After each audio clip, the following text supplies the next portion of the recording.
घोटाले पे घोटाला, भ्रष्टाचार की चरम सीमा पर। अभी राम मंदिर चंदा घोटाला सामने आया और उसकी जांच अभी चल रही है।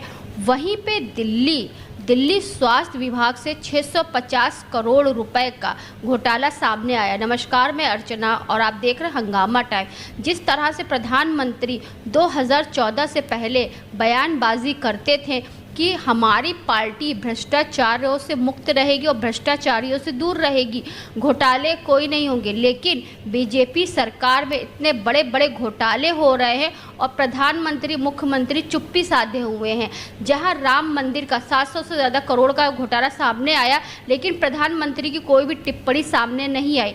वहीं पे दिल्ली में हाल ही में खबर आ रही है, दिल्ली स्वास्थ्य विभाग से 650 करोड़ रुपए के घोटाला सामने आया है। इतना बड़ा घोटाला दिल्ली सरकार में हुआ है, तो प्रधानमंत्री अभी तक चुप क्यों है? रेखा गुप्ता के ऊपर कोई कार्रवाई क्यों नहीं हो रही है? आखिर दिन प्रतिदिन घोटाला होता चला आ रहा है और प्रधानमंत्री मुख्यमंत्री चुप्पी साधे हुए हैं। यहाँ तक मरीजों की चादरें नहीं छोड़ी गई, ORS घोल नहीं छोड़े गए, गरीबों को एकदम से निचोड़ दिया जा रहा है, घोटाले पे घोटाला हो रहा है। प्रधानमंत्री कब एक्शन लेंगे? क्या कहना चाहेंगे? चंद्रपाल जी आज हमारे साथ में, जो कि आदर्श समाज पार्टी के राष्ट्रीय अध्यक्ष, तो उनसे हम बात करेंगे। तो चंद्रपाल जी क्या कहना चाहेंगे? दिन प्रतिदिन घोटाले पे घोटाला हो रहा और प्रधानमंत्री चुप्पी साधे हुए हैं। 2014 से पहले जब कांग्रेस सरकार थी तो बहुत हारते थे, घोटाला नहीं होगा, पेपर लीक नहीं होगा, हमारी सरकार भ्रष्टाचार से मुक्त रहेगी। देखिए, ऐसा है, माननीय प्रधानमंत्री जी को बहुत बहुत बधाई कि इतने बड़े घोटाले होने के बाद भी वो चुप साधे हुए हैं। ये तो अच्छा लगता है कि प्रधानमंत्री के ऊपर कोई छींटा कसी नहीं कर रहा और खूब बोलते हैं, मगर उनको कोई चिंता नहीं। वो तो कहते रहते हैं कोई गाली देता रहे, मैं झोला लेके आएगा, झोला लेके चला जाऊँगा।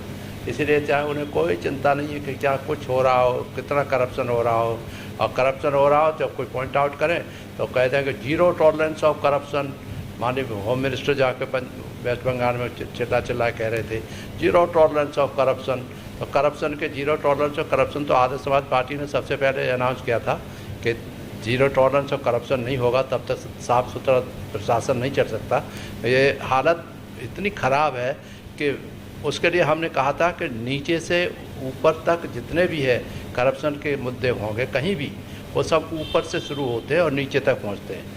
जब ऊपर का आदमी, जब ऊपर के मिनिस्टर और चीफ मिनिस्टर और सेक्रेटरी वगैरह और जो भी उसमें आते हैं, जब उनके बारे में सुनते हैं तो बड़ा दुख होता है, क्योंकि देश को चलाने वाले अगर वही करप्शन है। और उसमें कह रखे था कि हमारी पार्टी ने तो यही साफ कह दिया था कि हम किसी पार्टी में विलय नहीं करेंगे, केवल करप्शन, राजनीतिक अपराधीकरण, भ्रष्टाचार और जो जितने भी और देश को एकता अखंडता को खराब करने वाली जगह है, वो उसको ध्यान में रखते हुए कार्रवाई की जाएगी। तो दिल्ली स्वास्थ्य विभाग से 650 करोड़ रुपए का दवाई घोटाला सामने आया है, उसमें गरीबों का जिसमें एक IAS ऑफिसर, एक वहाँ दिल्ली स्वास्थ्य विभाग सप्लायर और एक अधिवक्ता जो है लिप्त है।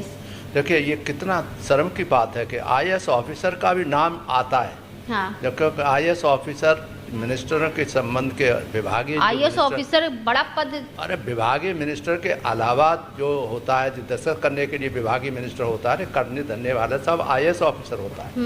IAS ऑफिसर ही सब अप्रूव करता है। अगर IAS ऑफिसर ही ईमानदार हो जाए तो इस देश में करप्शन ही दूर हो जाए। ये दिस इज माय ओपिनियन कि इसको किसी भी हालत में, चाहे कोई भी हो, कितना भी दबाव पड़े, आपको कभी आपके कार्यकाल में आप भी IAS ऑफिसर रह चुके 36 साल, आपको कभी किसी ने रिश्वत दी?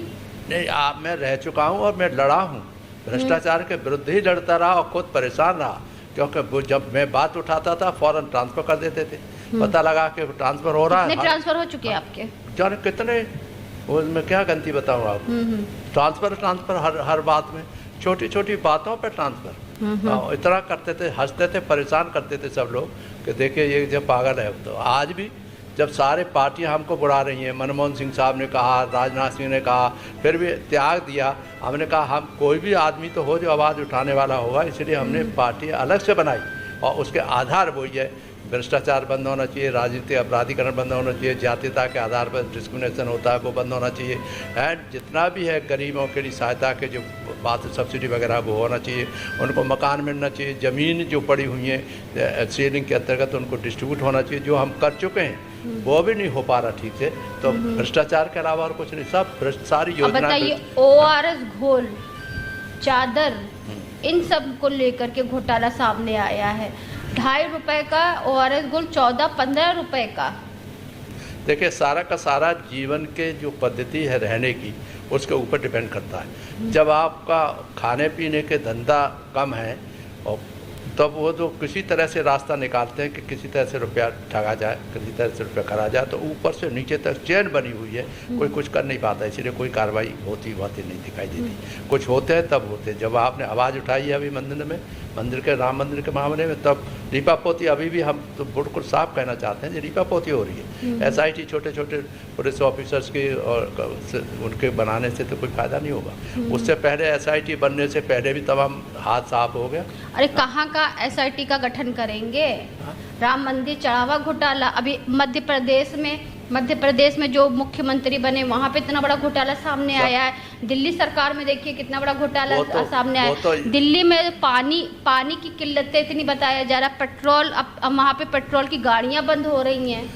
समस्या ये है कि जितने ऊपर एक समस्या नहीं, कई समस्या, लेकिन समाधान अभी तक कोई नहीं है। समस्या ही समस्या है। वहाँ कुछ सफाई नहीं होगी, नाले बहरे होंगे। आगरा में 14 नाले ऐसे हैं जिनमें कि गंदगी बहरी रहती है हमेशा बीमारी की वजह से। और हम तो वहाँ पर 2 बार MP का इलेक्शन लड़ने की कोशिश की, नहीं लड़ने दिया, लोगों ने हमें रखवा दिया गलत बेईमानी से। मगर हम बता रहे हैं कि इतना गंदगी है। ऐसे ही हर प्रदेश के हर आदमी में सत्यापन काम होता है, तो सत्यापन कौन नहीं करते? जब बरसात खत्म आने वाली होती है तब कहेंगे नाले सफाई हो रही है, यानी जो मिट्टी निकल के आए, कीचड़ निकल के आए, फिर से उसी नाले में चली जाए। तो इस घोटाले पे आप क्या कहेंगे? इस घोटाले पे आप क्या कहेंगे जो 650 करोड़ रुपए का जो है घोटाला तो आपने बता दिया, पॉइंट आउट। हजारों करोड़ों के घोटाले हैं। कोई ढूंढ नहीं, इतने बड़े बड़े वादे करके मोदी सरकार आए थे। जब कांग्रेस सरकार थी तो उन्होंने कहा था कि जिस सरकार में पेपर लीक होते हैं उस सरकार के प्रधानमंत्री को इस्तीफा दे देना चाहिए था। इनकी सरकार में तो कितने सारे पेपर लीक हो चुके, 90 से ज्यादा। 2023 तक का ये आंकड़ा निकला 90। अभी 2024, 2025, 2026 का अगर आंकड़ा निकाला 100 के पार हो गया होगा। वो तो आंकड़ा ही देते रहिए, आप देखते रहिए, तमाशा देखती सारी पब्लिक का। हर आदमी छोटे से लेके बड़े तक सब कहता है कि भ्रष्टाचार है, भ्रष्टाचार है। मगर कोई भी चीफ मिनिस्टर, कोई भी प्राइम मिनिस्टर जो रहे हैं, वो ये नहीं कह पाते कि हम दृढ़ निश्चय करें कि किसी भी हालत में भ्रष्टाचार नहीं होने देंगे। और अगर वो निश्चय कर लें, ऊपर से निर्णय कर लें, तो कोई भ्रष्टाचार करने का किसी की हिम्मत नहीं है। ये मेरी गारंटी है। ये मैंने देखा है कि हिम्मत नहीं होती। कबते हैं लोग नाम से। अरे सत्यापन शुरू किया हमने 3 साल, मतलब देख करते हुए 10 दिन हमसे कहा था 10 दिन में रहेंगे। मैं एक पर्टिकुलर विभाग में था, उसमें साइंस एंड टेक्नोलॉजी में, तो 10 दिन रहेंगे आप बस। उसके बाद मैं 3 साल रहा उस विभाग में और सत्यापन करवाए हर एक। पहली बार जब सत्यापन करा तो आंखें खुल गई कि किस तरह से घबरा करते हैं लोग, कर्मचारी लोग। जो एक वो था, स्विमिंग पूल खोला हुआ था, जैसे पता लगा कि दरारें पड़ रही हैं, उसको सत्यापन कराया गया। 40-50 लाख रुपये का वो था मामला हो रहा है। फिर इंजीनियर से फंस रहे थे तो उसको बचाने के लिए सब लगे हुए थे। I have to submit report to the chief minister. मैंने साहब ये हाल है, जब ऐसा होगा तो कैसे रुकेगा? तो मैं तो हमेशा, चाहे प्राइम मिनिस्टर हो चाहे चीफ मिनिस्टर, सबसे ये खुल्ला कहना चाहता हूँ कि जो भी कार्य हुए हैं उनकी जांच पहले होना चाहिए और सत्यापन होना चाहिए। सत्यापन होगा तो अपने आप ही बन जाएगा। वो सत्यापन की जो हमारी रिपोर्ट थी वो सारे देश में सर्कुलेट की गई। वाइस प्रेसिडेंट ऑफ इंडिया जो थे उन्होंने देखा गया।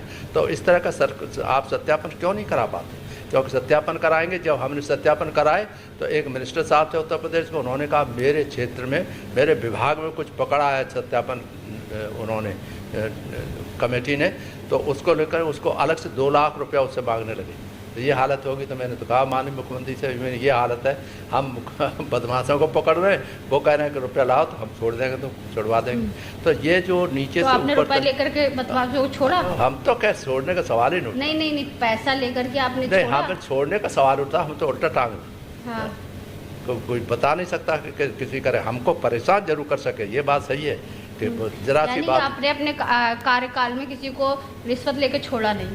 सवाल ही नहीं उठता, नजदीक नहीं आ सकता था कोई। लेकिन आजकल के तो IAS ऑफिसर तो अगर आपने भ्रष्ट कह दिया निकल तो रहे हैं। एक बात बताऊं तो बहुत ही इम्पोर्टेंट, वेरी इम्पोर्टेंट। कि एक आदमी आया कि साहब हमको लंदन से आया, कि मैं रेवेन्यू सेक्रेटरी था, प्रिंसिपल सेक्रेटरी रेवेन्यू 2 बार रह चुका हूँ उत्तर प्रदेश का, ज़मीन वमीन जो देखते हैं। तो वो आदमी आया वहाँ से लंदन से और कहता है कि साहब एक बंडल लेकर के, ये हमारे मेरे बाप था उसके नाम से वो थी बिल वाली थी, तो बिल वाला कागज़ ये रखे हुए थे, अब वो निकल आए तो हमको ये वाली ज़मीन चाहिए।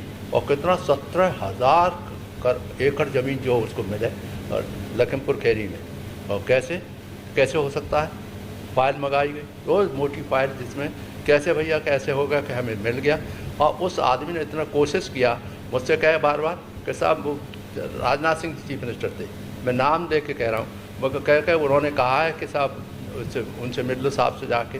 मैंने देखो भैया ऐसा है, तो माननीय मुख्यमंत्री ने कहा है लिखवा के ले आओ या कहलवा दो मंत्री से। तो वहाँ कोई सेक्रेटरी था, वो सेक्रेटरी से कहलवा भी दिया कि साहब इसको देख लिया जाए, विचार कर लिया जाए। तो मैंने कहा ये सब नहीं हो पाएगा, मुझे तो राजनाथ सिंह जी चीफ मिनिस्टर वो हैं, अगर चाहते हैं तो वो लिख के दें, कह दें या फाइल पे कह के फाइल लेके आ जाएं, तो मैं आज सामने जाऊँगा। मैं नहीं गया तो नहीं गया, लिखवा के आ भी गया कि फाइल प्रस्तुत करें, कोई कोटिया थे तब थे। तो ऐसे ऐसे लोग पीछे रिश्वत देने के लिए पड़ते हैं। एक नोएडा में मामला था, 59 एकड़ ज़मीन, एक आदमी कह रहा है कि ये ज़मीन तो मेरी है और इसलिए आप सब किसी तरह आप ADM फाइनेंस से कह दीजिए, ज़रा सा कह दीजिए बस कि आप इसे देख लें। बस मैं प्रिंसिपल सेक्रेटरी रेवेन्यू था, मैंने क्यों कह दूँ भाई, मैं क्यों कह दूँ कि नहीं साहब वो ऐसा है, आपको 59 एकड़ ज़मीन है, उसमें से आधी आप ले लीजिए। तो मैं तो मुझे जेल भिजवाने की तरकीब भी बता रहा है। तो ये ऐसे ऐसे लोग आते हैं। पर जब आप रजिस्टर कर सकते हैं तो करिए, और नहीं तो डूब गए तो डूब गए। वो एक था यहाँ पर मायावती के ज़माने में, जितने भी सब बेईमानों में से है, सब बड़े बड़े टॉप के बेईमान थे, जो मंत्री बने, सेक्रेटरी बने। मैं भी रहा उनका 3 महीने। जब मैंने अच्छे काम किए, 3 महीने के बाद आ रहा है एक प्रिंसिपल सेक्रेटरी, उसका नाम PWD का था या किसी ट्रांसपोर्ट का था, ट्रांसपोर्ट सेक्रेटरी प्रिंसिपल सेक्रेटरी था। उस आदमी ने आते कहा कि तमाम किस्से दिल्ली सहारनपुर रूट का फाइल जो है प्राइवेट कर दो, उसमें बस प्राइवेट चलेंगे। प्राइवेट चलने का मतलब रुपया। मैंने क्यों कर दें, किसी भी हालत में नहीं करेंगे। बड़ा कोशिश की उसने, अल्टीमेटम मायावती ने मेरे ट्रांसफर कर दिया। तो जो अपनी चिल्लाते हैं ना लोग, उनको आंखें खोलने वाली बात है। मैं तथ्य खोल के रखूँगा तब पता लगेगा कि क्या अपनी बात करते हैं। ये जो बने हुए हैं ना यहाँ डॉक्टर अम्बेडकर विकास वगैरह वगैरह जो संस्थान बने हैं यहाँ, ये बने हैं, तो कहाँ से आए रुपया? शिवकाश सब प्लान बनाया था, उससे रुपया जो मिला उससे जो सब चीज़ें बनी हुई जो है मायावती जी की माया मांगा जाता है। तो दिल्ली में जो 650 करोड़ रुपए जो भ्रष्टाचार सामने आया है स्वास्थ्य विभाग का, तो इस पर अपनी क्या टिप्पणी देंगे और प्रधानमंत्री से क्या अपील करना चाहेंगे आप? नहीं, हम प्रधानमंत्री से ये करना चाहेंगे कि वो 0 टॉलरेंस और करप्शन की बात कहते थे। उन्होंने कहा था कि नोटबंदी के बाद जो भी हमारा जो MP होगा उससे बाकायदा लिखित रिप्रेजेंटेशन देना पड़ेगा कि हमारे पास इतनी संपत्ति है, उस संपत्ति की जांच होनी चाहिए। वो नहीं हुई, कुछ भी। हालांकि प्रधानमंत्री ने कहा था, आज भी चाहिए, माननीय प्रधानमंत्री जी से रिक्वेस्ट है कि आप भी अगर कहते हैं कि मैंने कहा भी था एक बार कि आपकी इमेज बाहर तो ठीक है, कर सक रहे आप, मगर इंटरनल जो समस्या है उनमें से कोई सॉल्यूशन नहीं निकल पा रहा। और हर आदमी जो भ्रष्टाचार में, राजनीतिक अपराधीकरण में, इधर उधर जाने में जिससे पार्टी तोड़ करके दूसरी सरकार बन जाए, ये जो देश को एकता अखंडता के लिए बहुत बड़ा खतरा है। इसमें आप इंटरव्यू करिए, मुझे नहीं दिखाई दिया था, उसके बाद कुछ हुआ। वो चंद्रपाल से डर लगता है। एक बार बुलाया और कहते हैं नृपेंद्र मिश्रा जी ने बुला के टेलीफोन किया कि चंद्रपाल तुम इधर से होकर निकल जाओ, मैं हैदराबाद जा रहा था। मैं ठीक है कि चंद्रपाल ऐसा है, तुम इनके साथ आ जाओ तो इनका भला होगा, ऐसी भाषा बोले। तो मैंने कहा साहब आप उल्टी बात कह रहे हैं, मैं इनके साथ आने से मेरा भला होगा कि आप कह रहे हैं कि इनका भला होगा? मैंने आपका भला होगा, मेरा भला मत करिए, आप जो कहिए। मैं नहीं चाहता कि कोई भी आदमी रास्ते चलते हुए 10 आदमी मिल गए और पीट पाट के मार डालते हैं। ये ऐसे साहब मैं कैसे आ सकता हूँ, आप ही बताइए। आप तो मैंने प्रिंसिपल सेक्रेटरी फाइनेंस रह चुके हैं, मैं आपके साथ प्लानिंग सेक्रेटरी भी था। आप मेरी आदत जानते हैं, सारा जितने से सर्विस में आया हूँ तब से साहब जानते हैं कि मैंने क्या किया क्या नहीं किया। मैंने ये संभव नहीं है अंततः। और मेरे स्थान पर दूसरे हमारे आगरा की लेडी को गवर्नर बना दिया उसी दिन उसी रात जब हमने मना किया था। तो हमारे तो ये रहा है, हमने सारे जितने भी प्रधानमंत्री जितने भी वो रहे हैं उनसे बड़ा साफ साफ कह दिया है। गाजियाबाद कलेक्टर थे तो एक आदमी इतना बदमाश था, शायद अभी भी जीवित है, उसको बंद कर दिया है नशे में। तो पता लगा कि 4 MLA मिनिस्टर्स जो हमारे गाजियाबाद घेर लिया मुझे सर्किट हाउस में कि चंद्रपाल जी ऐसा मत करिए, नहीं तो इनको NSA मत बंद करिए, नहीं तो हमारा बड़ा नुकसान हो जाएगा। ये मैंने नुकसान आप होगा, मुख्यमंत्री नरेंद्र तिवारी जी उनसे करवा लीजिए। ये मैंने तो फाइल भेज दी और ऊपर लखनऊ जा करिए। ये हिम्मत करने की बात है कि 4 मिनिस्टर लगे हुए, हम कह रहे नहीं हम नहीं कर सकते, वो रोक दिए। और बहुत बड़ा बदमाश कि जितने भी जगह थी वो आसपास के मकान होते थे, सबको कह देता था ये मेरा मकान है तो रुपया जितना ले जाए भाग यहाँ से, खाली करा दिया सब राजनगर में, गाजियाबाद में। ये बड़ा साफ साफ कहता हूँ, कोई कहे तो करप्शन, बोले तो हिम्मत है किसी की।